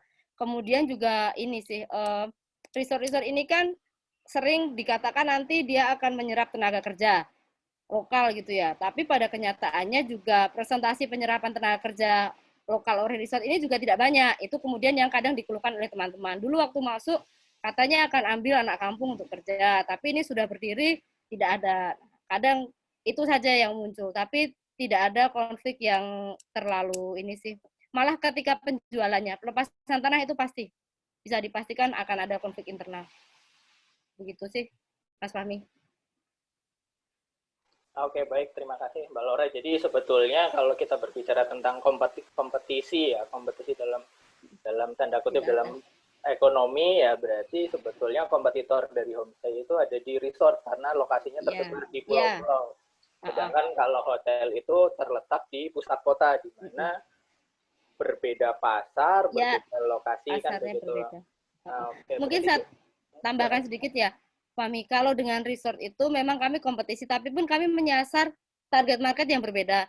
Target market homestay adalah orang-orang yang ingin berwisata, kemudian ingin merasakan bagaimana hidup bersama dengan keluarga Papua, menikmati kampung apa. Sementara kalau resort itu kan memang dia mencari yang luxury kan. Itu dari harga dan apa ini memang berbeda. Jadi kami sebenarnya bermain di klasmen yang berbeda sekali kalau dengan resort. oke, oke. Terima kasih Mbak Laura terkait penjelasannya. Jadi para hadirin terkait dengan penjelasan mengenai bagaimana kompetisi antara homestay dan resort, Mbak Laura sudah menjelaskan dari Raja Ampat. Nah, selanjutnya ada pertanyaan mengenai bagaimana uh, pengelolaan sampah dan air. Nah, karena kita tahu sebetulnya Wakatobi dan Raja Ampat kan sebagai sebuah pulau, salah satu tantangannya dan salah satu hambatannya ada di pengelolaan sampah dan ketersediaan air. Nah, ini teman-teman di Wakatobi juga kemarin salah satu tantangannya ada di air, ketersediaan air. Silakan Mbak Yanti untuk menjelaskan itu. Jadi bagaimana kemudian ketersediaan air dan pengelolaan sampah yang ada di Pulau Kaledupa dalam konteks pariwisata begitu. Waktu dan tempat saya persilakan ke Mbak Yanti. Oke, terima kasih atas pertanyaannya. Untuk kami sendiri ketika untuk pengelolaan sampah, mohon maaf, ketika ada trip, ketika kami menerima trip, maka kami menyediakan memang tempat sampah untuk pembuangan sampah dari para wisatawan. Kemudian ketika misalnya kami masuk lapangan ataupun ke destinasi, kami sebagai pemandu ataupun kami mengarahkan kepada setiap wisatawan, baik itu pada saat briefing ataupun ketika sudah masuk, mengingatkan kembali pada saat masuk ke destinasi, selalu menyiapkan kantung plastik di tas mereka untuk pembuangan sampah kulit permen ataupun apa itu. Kemudian kami berusaha meminimalisir mungkin atau membawa makanan kemasan bagi si wisatawannya. Kemudian untuk di sampah dari kemasan air minum, kami tidak menggunakan kemasan dari misalnya botol plastik. Kami memberikan edukasi kepada mereka ataupun informasi kepada mereka untuk menyediakan botol isi ulang, dan kemudian kami menyediakan air minum baik itu di tempat di transportasi, misalnya di mobil, kemudian ataupun di homestay seperti itu. Untuk bagaimana bisa meminimalisir ketersediaan air, berhubung kami adalah pulau kecil, di Pulau Kaledupa memang ada beberapa lokasi yang bisa dikatakan dia sangat krusial dengan air bersih, sangat kekurangan, misalnya di pemukiman Bajo ataupun di Desa Darawa, karena memang di sana murni batu, semua air itu pasokannya dari Pulau Kaledupa. Nah, di sini memang dari jauh hari sebelum trip berlangsung, kami sudah memberikan informasi itu kepada si wisatawan agar bijaksana dalam menggunakan air seperti itu. Kemudian juga kami berusaha memberikan edukasi kepada setiap tamu yang datang bahwa kami adalah pulau kecil dan memang sangat penting untuk meminimalisir penggunaan air ketika berwisata. Kemudian itu juga kami sampaikan kepada mereka bahwa edukasi tentang lingkungan itu sangat penting. Jadi kami selalu menyisipkan edukasi tentang lingkungan kepada setiap tamu. Bahkan mungkin bisa dikatakan bahwa terlalu banyak bonus cerita yang kami berikan kepada setiap tamu terkait dengan pulau kami. Seperti itu. Masih ada ya? Baik, Mbak Yanti, terima kasih penjelasannya mengenai edukasi mengenai lingkungan yang diberikan kepada tidak hanya kepada tamu, tapi juga kepada masyarakat melalui aktivitas pariwisata ya. Terkait dengan lingkungan, ini masih ada satu pertanyaan lagi, mungkin pertanyaan terakhir yang bisa dijawab oleh Mbak Laura sebelum nanti masing-masing dari pemateri dan penanggap memberikan closing statement.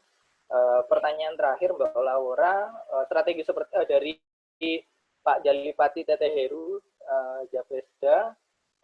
Pertanyaannya adalah strategi seperti apa yang diterapkan dalam pariwisata yang tidak berdampak terhadap kerusakan dan penyemaran lingkungan. Hal itu dikarenakan sampah dan rusaknya terumbu karang seperti yang menjadi permasalahan dalam pariwisata. Nah, silakan Mbak Laura terkait pertanyaan tersebut, waktu dan tempat saya persilakan. Terima kasih Mas Samina. Mungkin ini ya apa ugly truth behind tourism industry ya. Tidak ada tourism industri yang tidak berdampak terhadap lingkungan. Semua itu berdampak. Hanya bedanya ada yang dampaknya besar, ada yang dampaknya kecil. Jadi yang bisa kami lakukan di sini hanya meminimalisir dampaknya dengan berbagai macam ya, ada penyadaran, kemudian ada kebijakan-kebijakan yang mungkin terkait sampah tadi. Kita tidak di homestay tidak menyediakan air dalam botol. Jadi kita ada galon, silakan, ada gelas, silakan isi ulang di sana. Hal-hal seperti itu yang kecil-kecil bisa kami lakukan. Kemudian mencoba mengolah sampah kami sendiri. Jadi homestay ini kan kecil ya, entitasnya masih sangat kecil, tidak seperti hotel yang besar. Jadi biasanya sampah dari tamu itu juga tidak terlalu banyak. Kami juga sudah bilang kalau di website kita bilang kalau di homestay ini pulau, jadi kami belum punya sistem pengolahan sampah yang besar. Jadi silakan kalau ada sampah bisa dibawa pulang. Atau kalau memang harus ditinggal, usahakan kuantitasnya kecil sehingga homestay bisa menangani itu di sistem domestik. Jadi bisa kemudian memang belum ideal, tapi misalkan dibakar. Nah, itu. Atau kalau dia sampah organik yang bisa ditimbun, seperti itu. Tapi kalau untuk tidak berdampak itu memang tidak. Seperti saya katakan tadi, bahkan untuk mendapatkan bahan pangan saja ada jejak karbon. Nah, itu Nah, kita coba ini kan bagaimana sekarang kita mulai mengembangkan produk-produk sehingga mengurangi jejak karbon. Misalkan kecil saja, minyak goreng. Kita semua makan ikan goreng, kemudian nasi goreng. Minyaknya harus dibeli di Jawa. Minyaknya Bimoli, Sania. Padahal di sini ada kelapa. Kita bisa bikin minyak kelapa sendiri. Nah, hal seperti itu sih Pak yang kami sedang usahakan. Kalau untuk kemudian mengurangi sampai zero itu sepertinya memang tidak mungkin. Ada hal-hal, tapi kami beruntung ya dengan jadi kami itu turis yang datang ke sini, wisatawannya itu biasanya mereka awareness terhadap lingkungannya tinggi. Bahkan kami di forum Raja Ampat itu ada yang sampai memikirkan tentang dampak dari ini, sunscreen itu. Sunscreen itu apakah nanti nah hal-hal sekecil ini didiskusikan bersama biasanya oleh tamu, kemudian mereka saling tanya, saya bawa apa ya yang tidak menimbulkan pencemaran. Nah, itu sangat membantu sih, seperti itu sih. Begitu sih Mas Fahmi mungkin. Oke, terima kasih Mbak Laura. Jadi ya memang tidak ada aktivitas yang tidak berdampak secara lingkungan ya, apalagi pariwisata yang kita tahu bahwa ya sudah jelas dampaknya terhadap lingkungan, apalagi pariwisata alam di ekosistem rentan seperti ekosistem pesisir di Raja Ampat, dan yang dilakukan oleh teman-teman di Raja Ampat banyak melakukan inisiatif-inisiatif yang kemudian tujuannya tidak untuk menghilangkan, tapi mencoba meminimalisir dampak ekologisnya tersebut ya. Oke, begitu. Ini saya sepertinya cukupkan untuk sesi tanya jawab. Saya mohon Mas Fahmi, halo. Silakan Mbak Yanti. Halo. Oke, saya ingin menambahkan sedikit. Ada pertanyaan mungkin tadi yang terlangkahi dibacakan terkait dengan ada pertanyaan dari, mohon maaf saya lihat kembali. Oke, dari Kristianti Wardani terkait dengan bagaimana pembagian keuntungan di dalam kelompok ketika ada trip. Nah, jadi pada prinsipnya paket yang kami jual adalah murni dari komunitas yang ada di setiap desa dampingan atau desa yang merupakan organisasi merupakan objek data wisatanya, misalnya Desa Pajam. Nah, paket mereka diberikan ke kami membantu memasarkan. Kemudian untuk yang seperti ini tetap murni keuntungan itu untuk mereka, kami hanya tinggal menambahkan 1% seperti itu untuk kami sebagai sebagai jasa promo dari kami, karena memang basicnya kami bukan adalah pebisnis wisata seperti itu, bukan pebisnis wisata, tapi kami memanfaatkan sumber daya alam yang sudah terjaga tadi untuk kemudian menjadi salah satu sumber pencaharian.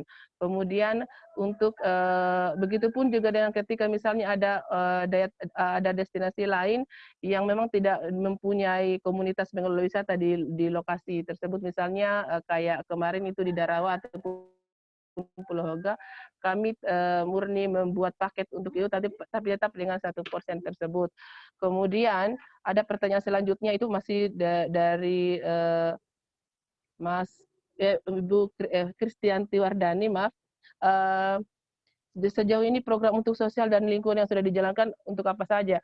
Nah, di trip yang kami buat memang bukan hanya untuk menikmati tentang baik itu tentang daya tarik alam ataupun daya tarik budaya yang kami punya, tapi kami bersama-sama dengan berusaha menawarkan ataupun menjual paket misalnya edukasi lingkungan, penanaman mangrove seperti itu kepada wisatawan, ataupun mereka mengajarkan kepada anak-anak sekolah ataupun anak-anak yang ada di komunitas misalnya tentang bagaimana mengolah sampah, seperti itu. Untuk program sosialnya itu lebih kepada edukasi seperti itu, edukasi yang diberikan kepada masyarakat yang ada di komunitas, terutama anak-anak. Demikian. Baik, terima kasih Mbak Yanti atas penjelasannya untuk pertanyaan-pertanyaan yang terlewat. Menarik sekali tentang bagaimana dampak program sosial apa yang dilakukan terkait dengan aktivitas wisata yang dilakukan. Sekali lagi saya terima kasih untuk jawabannya. Selanjutnya, karena waktu juga sudah hampir jam 1, saya mau minta closing statement dari masing-masing pemateri dan penanggap. Silakan dari Prof. Baikuni dulu terkait dengan diskusi kita pada siang hari ini. Waktu dan tempat saya persilakan. Baik, terima kasih Mas Fahmi ya. Menarik sekali diskusi kita siang hari ini, dan kita belajar sama-sama tadi betapa kesepakatan ya itu menjadi penting sekali. Keragaman-keragaman masalah harus disepakati, dicarikan solusi seperti Mbak Laura dan Mbak Yanti tadi. Itu musyawarah mufakat menjadi kunci dari sebuah pengembangan atau pembangunan. Apalagi pembangunan basisnya community ya, community based tourism. Sehingga kita pun dengan itu bisa memberi pemahaman bagi pemerintah daerah maupun pemerintah pusat. Kalau bikin program ya musyawarah lah dulu dengan masyarakat, karena masyarakat juga menjadi daulat, punya kedaulatan gitu ya. Jangan diterabas begitu saja wis rumoso teknokratik, ahli canggih gitu ya. Padahal masyarakat, rakyat itu sangat memiliki kearifan-kearifan yang menjadi kunci. Lalu masyarakat punya potensi yaitu gotong royong. Gotong royong ini kekuatan yang begitu besar, dan banyak sekali kegiatan-kegiatan yang bisa dikembangkan melalui gotong royong, termasuk juga masalah-masalah karantina, imunitas community, ini kesehatan itu ya, kesehatan masyarakat. Gotong royong masyarakat itu luar biasa ya. Bahkan masalah-masalah jaring pengaman sosial dari masyarakat itu ada di tingkat grassroots ya, antar tetangga, antar kerabat, antar komunitas itu sebenarnya ibaratnya ya pemerintah nggak punya dana, dan daripada utang ke sana kemari, yang penting pemerintah taat pada rakyatnya gitu ya, dan rakyat bisa bergerak dengan kedaulatannya. Jangan juali lahan-lahan besar-besar ke investor asing, tapi mantapkan hak adat, tanah-tanah adat, akui itu sebagai sebuah kekuatan bagaimana rakyat bisa berdaulat, dan pemerintah lebih ringan ya, nggak usah mikir terlalu canggih-canggih. Tapi kalau rakyatnya canggih itu masyarakat pemerintah ringan pekerjaannya ya. Ini supaya kita berpikirnya harus membalik ya. Selama ini kita dianggap sangat tergantung pada keputusan pemerintah, tapi enggak. Sekarang ini adalah kesempatan COVID dan bangkit dari pandemi adalah bagaimana rakyat berdaulat, bagaimana kita mengembangkan jaringan komunitas macam ini menjadi kekuatan, dan kita membantu pemerintah yang sedang kesulitan, kesulitan cari utang ya, kesulitan ngumpulin wakaf gitu, kesulitan apalagi itu mau maceki pulsa dan seterusnya, itu kita bantulah pemerintah sekarang itu untuk supaya kita mandiri sebagai rakyat, berdaulat sebagai rakyat, dan bermartabat sebagai rakyat, dan berbahagia sebagai rakyat. Begitu ya. Saya kira dengan itu pemerintah akan lebih kuat bersama rakyatnya, dan oleh karena itu pembangunan kepulauan atau archipelago paradigm dan development itu memberikan kesempatan bagi setiap pulau mengembangkan keunikannya, mengembangkan otonominya, sehingga Jawa tidak perlu sama dengan ditiru oleh Papua, Papua beda dengan Wakatobi, Aceh juga berbeda lagi. Oleh karena itu, perbedaan-perbedaan itu sesungguhnya sebuah rahmat. Dan tinggal kita bagaimana menghormati satu sama lain perbedaan itu, ada tradisi, semua berproses, ada sesuatu yang saling mempertautkan, menyulam kekuatan bersama, sehingga Nusantara kita ini dengan Bhinneka Tunggal Ika menjadi kunci. Saya berbahagia karena para pembicara ini betul-betul berbicara atas pengalamannya, ya, bukan seperti saya ini apalah ini sekarang itu terlalu banyak kata-kata, tetapi saya akan belajar banyak dari adik-adik sekalian untuk melakukan tindakan-tindakan nyata. Gitu ya. Minta maaf apabila terlalu banyak kata-kata. Saya sebenarnya ingin mendengar saja, dan dari sini saya sebenarnya banyak bekerja dalam diam ataupun bekerja dalam senyap, sehingga tidak perlu pencitraan segala macam. Nah, kita sendiri sudah menjadi bagian dari orang-orang yang mencintai alam, orang-orang yang alam atau semesta bekerja bersama kita, jadi energi kita juga melimpah karena kita menyatukan frekuensi dan gerak langkah bersama alam semesta. Mudah-mudahan Tuhan memberkati, sehat semuanya, salam sejahtera. Assalamualaikum.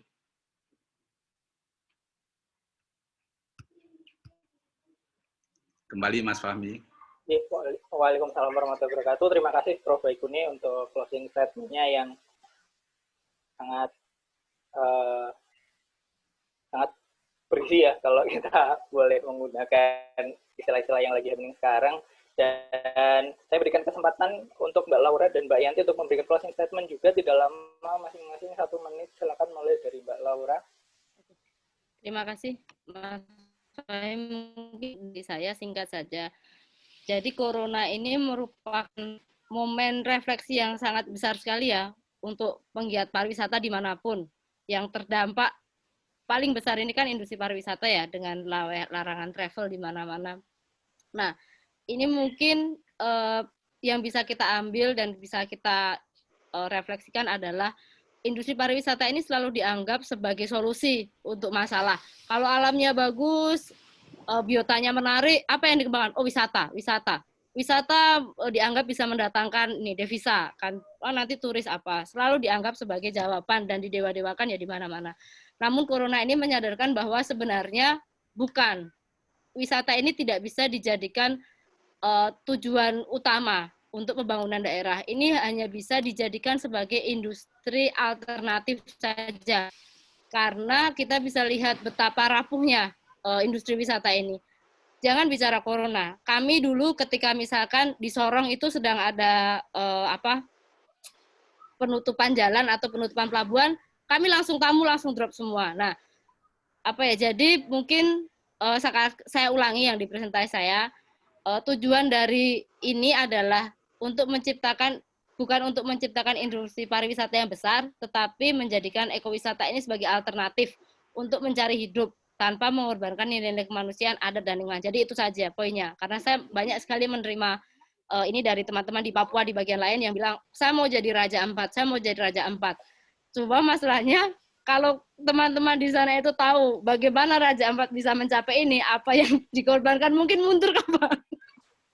Begitu, jadi mungkin itu sih Mas Fahmi. Jadi kan pariwisata ini alternatif dan kembalilah ke nilai-nilai dasar, nilai-nilai adat, nilai-nilai kemanusiaan.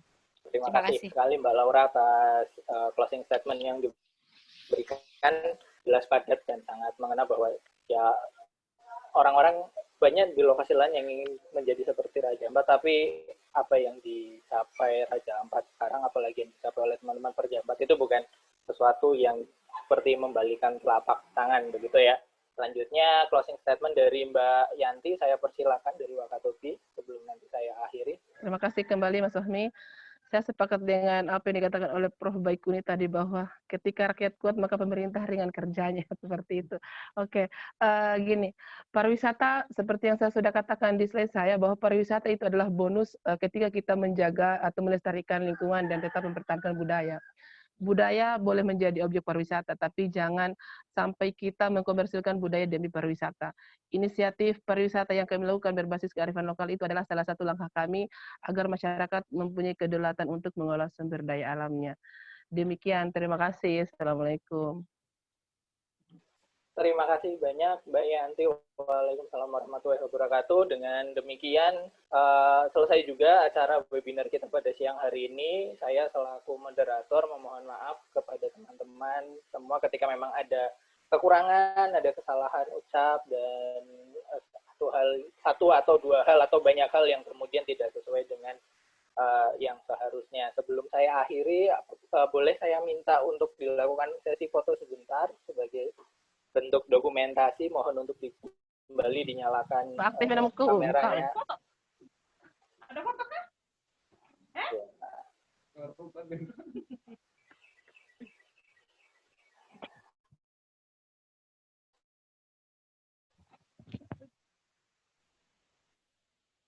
Oke, baik. Segera. Oke, yang pertama 1, 2, 3.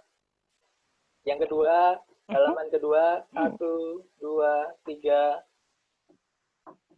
Halaman selanjutnya, 1, 2, 3. Baik, dengan selesainya foto, maka selesai juga acara kita pada siang hari ini. Saya sekali lagi mengucapkan terima kasih banyak kepada Mbak Laura dari PT Perjampat, Mbak Yanti dari Wakatobi, Prof. Baikuni selaku penanggap, dan teman-teman semua yang tidak bisa saya sebutkan satu persatu atas pertanyaannya, masukan, usulan, serta koreksinya. Demikian terkait dengan webinar kita pada siang hari ini. Saya akhiri. Wabillahi taufiq wal hidayah. Wassalamualaikum warahmatullahi wabarakatuh. Waalaikumsalam warahmatullahi wabarakatuh. Terima kasih. Terima kasih, Prof. Selamat Mbak Laura, Mbak Yanti. Terima kasih, Mbak Baikuni. Sampai ketemu di Jogja. Ya. Sampai ketemu di mana-mana. Di Jogja. Jangan lupa saling menyapa ya. Senang sekali. Mas Doni, terima kasih. Pak Doni, matur nuwun. Kapan-kapan undang museum nih, museum Bahari. Museum wayang ini jagonya ini ya. Prof Baikuni, salam untuk Gusnas itu, kalau di WA itu jarang nyaut Gusnas. Matur nuwun ya, sugeng siang. Oke. Sugeng siang. Assalamualaikum warahmatullahi wabarakatuh.